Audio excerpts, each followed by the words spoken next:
샬롬.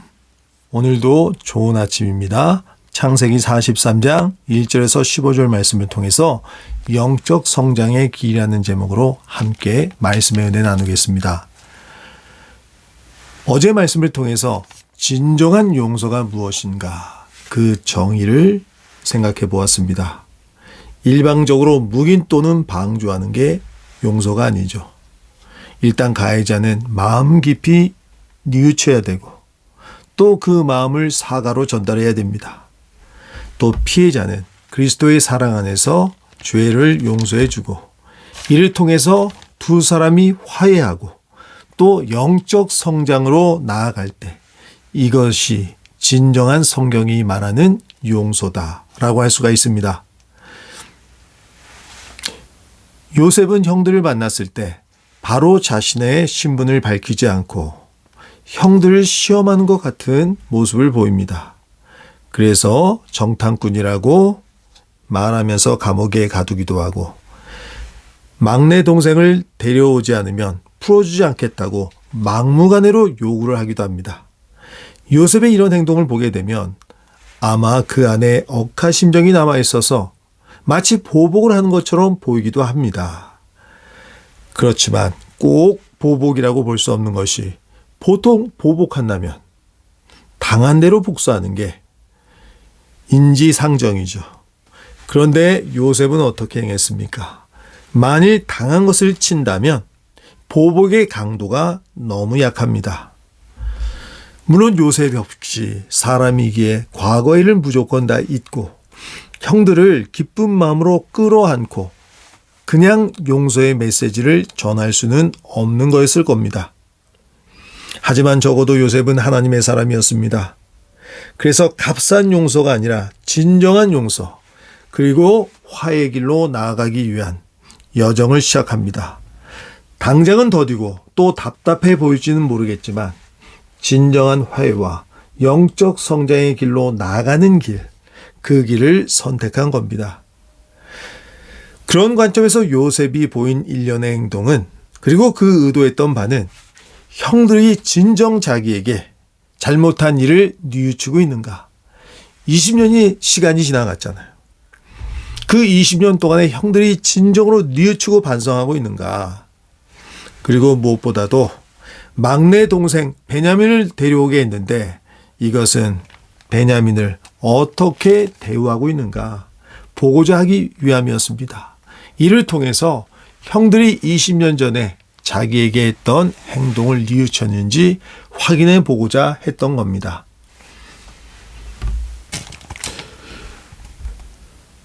자, 이런 관점에서 오늘 본문 말씀, 또 어제 본문 말씀을 함께 보았으면 좋겠는데, 자, 오늘 본문 말씀, 또 어제 본문 말씀에서 야곱 가정의 세 사람이 영적 성장의 길에 들어선 것을 발견하게 됩니다. 그 세 사람을 오늘 함께 살펴보며 은혜 나누길 원하는데 그 첫 번째는 야곱의 장남 르우벤입니다. 르우벤은 12형제 중 맏형이죠. 그렇지만 치명적인 도덕적 결함을 가지고 있었는데 바로 서문필화와 간통을 한 일입니다. 바로 이 죄로 인해서 나중에 아버지 야곱이 유언을 남길 때 탁월치 못할 것이라는 말을 듣게 됩니다. 도덕적 결함을 가지고 탁월치 못했던 장남 르우벤. 요셉이 고난당할 때에도 다른 형제처럼 마음이 악하진 않았지만 적어도 너그러운 마음을 가졌지만 그렇다고 리더십을 발휘해서 요셉을 구해내지는 못했습니다. 이런 연유로 인해서 막내 베냐민을 애굽으로 데려가느냐 문제로 아버지 야곱을 설득하려 했지만 결국은 실패했어요. 그 와중에 그렇지만 르우벤은 과거보다는 진일보한 모습을 보여줍니다. 42장 37절에 보면 내가 그를 아버지께로 데리고 오지 아니하거든 내 두 아들을 죽이소서 이렇게 맹세를 합니다. 자식을 죽음에 내어놓겠다. 이를 통해서 약속을 보증하겠다. 표현만 보면 너무 잔혹해 보일지 모르겠지만 사실 고대 근동에서는 종종 이런 방식으로 맹세를 하곤 합니다.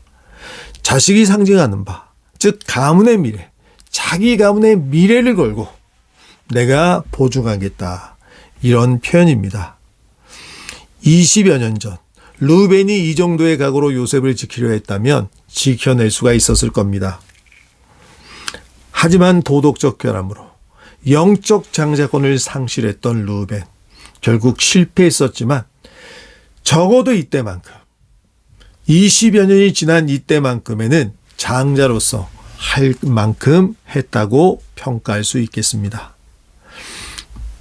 두 번째는 아버지 야곱입니다. 야곱이란 이름의 뜻은 발뒤꿈치를 잡고 나왔다. 그만큼 야곱은 욕심이 많고 지기 싫어하고 자기 것을 지키려는 욕망이 강렬했던 사람입니다. 그런데 그런 야곱이 나이는 120세가 되었는데 나이 많은 야곱에게 지금 지키고 싶은 것은 막내 아들 베냐민이었습니다. 그의 지나친 욕심이 형과의 다툼을 유발했었어요. 또 삼촌이자 장이었던 라반과 죽기 살기로 경쟁하다가 겨우겨우 하나님의 은혜로 도망 나왔습니다. 또 여러 아내 중에서 라헬에 대한 또 그 아들 요셉에 대한 사랑이 특별해서 편애라고 할 수가 있죠. 다른 아내들과 그 소생들에게 분노를 격발시켰습니다. 이제 120세가 된 야곱에게 오직 지키고 싶은 것은 라헬의 마지막 남은 아들 베냐민이었습니다. 다른 가족들이 다 굶어 죽더라도 베냐민만큼은 지키고 싶었던 것이죠. 하지만 그 야곱이 넷째 아들 유다의 간곡한 설득 끝에 결국 그것을 내려놓습니다. 우리 14절 말씀을 함께 읽어보겠습니다. 전능하신 하나님께서 그 사람 앞에서 너에게 은혜를 베푸사 그 사람으로 너희 다른 형제와 베냐민을 돌려보내게 하시길 원하노라. 내가 자식을 잃게 되면 이르리로다. 내가 자식을 잃으면 이르리로다. 어떻게 이런 결단을 하게 되었습니까? 그의 욕망의 끝, 마지막 남은 욕심, 그 베냐민을 내려놓겠다는 고백입니다. 이 고백은 꼭 유다의 보증, 유다의 설득 때문이 아닙니다. 바로 14절, 전능하신 하나님께서 엘샤다이, 모든 것을 하실 수 있는 능력의 하나님을 믿는 그 믿음으로 돌아온 것입니다. 하나님이 야복강가에서 야곱을 만나주시고 주신 이름 이스라엘은 하나님과 겨루어 이겼다는 뜻을 가지고 있습니다. 호세아서 12장 4절 말씀처럼 하나님과 겨루었다라는 것은 하나님께 울며 간구해서 기도응답 받았다라는 것입니다. 즉 과거의 자기 욕심, 자기 의지, 자기 머리만 믿고 장깨만 믿고 살았던 야곱, 그의 이제 인생이 바뀌어서 하나님께 울며 간구하며 그 모든 것들을 취할 수 있다. 그래야 축복받을 수 있다는 것이 바로 새로운 이름 이스라엘에 담겨 있는 겁니다. 자, 야곱이 120세가 되었지만 아직도 내려놓지 못했던 부분들이 있었는데 그것이 바로 베냐민으로 형상화되어 나타나 있었는데 그것조차 이제 내려놓겠다. 즉 야곱도 더 깊이 더 주님께로 성장해 가고 있는 겁니다. 마지막으로 야곱의 아들 중 영적 장자로 불렸던 유다 역시도 성장했습니다. 사실 유다 역시도 결정적인 도덕적 결함을 가지고 있었는데 며느리 다말과 의도치 않게 동침해서 아들이자 손자를 낳았던 것입니다. 정말 부끄럽고 수치스럽기 그지없는 일이었습니다. 유다는 요셉을 핍박할 때 죽이지는 말고 종으로 팔자라는 의견을 관철시켜서 요셉이 애굽으로 건너가는데 결정적 역할을 했습니다. 장남 르우벤이 간음죄로 또 그 다음 서열이었던 시몬과 레위는 세겜성에서 살육을 벌였어요. 그래서 리더십을 상실했었는데 요셉이 종으로 팔려갈 때 그때만 하더라도 유다가 아직 다말, 며느리 다말과의 동침 사건은 없었기 때문에 그래도 영적 장자의 역할을 할 수 있었던 때였거든요. 그런데 그는 그 역할을 제대로 감당하지 못했습니다. 불의와 적당히 타협했고 회피했다고 할 수가 있어요. 그래서 요셉을 죽이지는 말고 종으로 팔자. 안 보면 되는 것은 아니냐.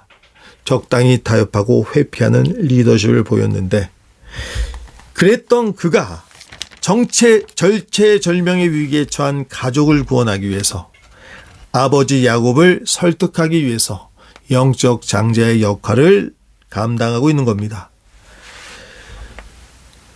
자, 오늘 본문 말씀 9절 말씀을 또 함께 읽겠습니다. 내가 그를 위하여 담보가 되오리니 아버지께서 내 손에서 그를 찾으소서.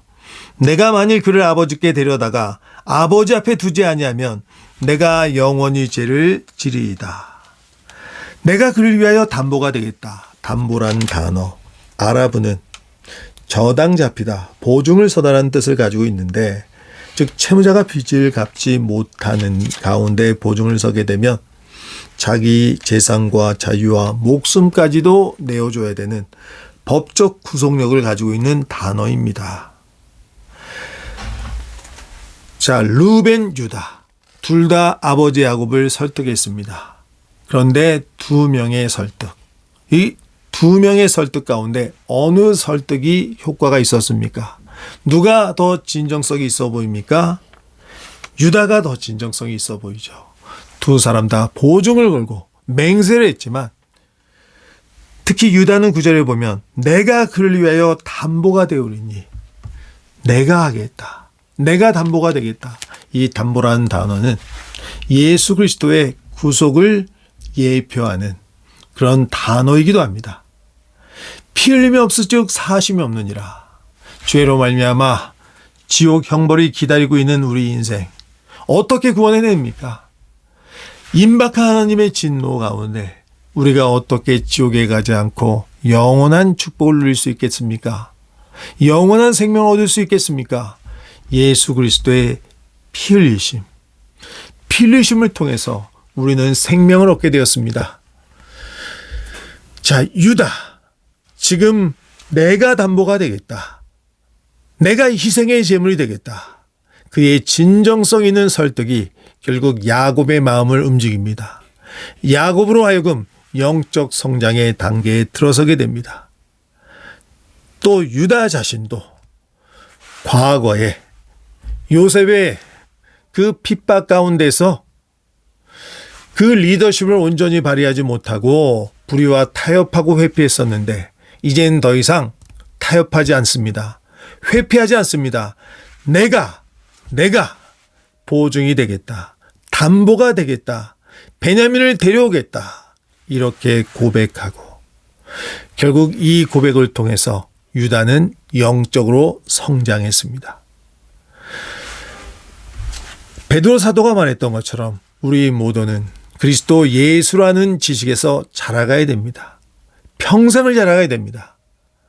야곱도 120세가 될 때까지 영적으로 성장했던 것처럼 또 루벤과 또 유다가 결정적인 결함을 갖고 있었지만 성장해서 더 나아짐으로 인해서 사명을 감당하는 믿음의 사람으로 거듭난 것처럼 이 시대도 주님을 위해서 주님 가신 길을 따라서 주의 거룩한 보혈이 교회를 태동케 하고 우리에게 생명을 주셨던 것처럼 그 길을 따라서 내 자신을 내어놓겠습니다.